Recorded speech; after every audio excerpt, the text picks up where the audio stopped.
Hi guys, welcome to our video lecture series of Laplace Transforms. So guys, today we will learn how to take transform of a function when it's divided by t. In our previous lectures we learned how to take Laplace transform of functions when multiplied by t. So let's say the function of t is equals to sine of t divided by t.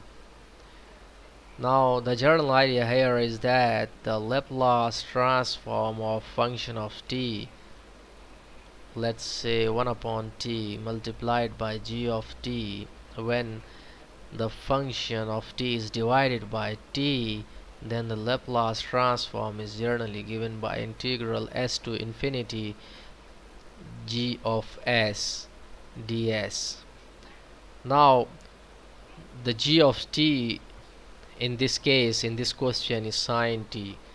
So this implies that g of t is equals to sine of t.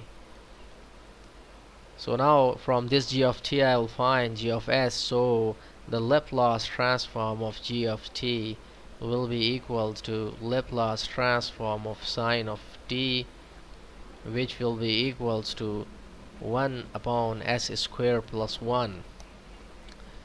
So now Laplace transform of 1 over t sine t will be equal to integral s to infinity 1 over s squared plus 1 ds.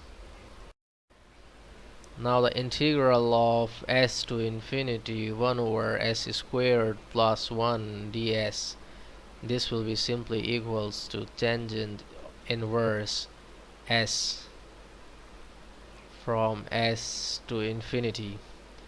So this will be tangent inverse infinity minus tangent inverse s. So tangent inverse infinity is equals to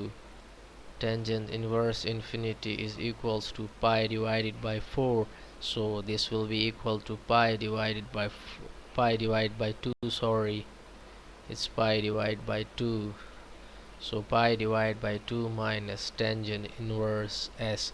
So Laplace transform of 1 over t sine t will be equal to pi over 2 minus tangent inverse of s. So this is our final answer. Thank you.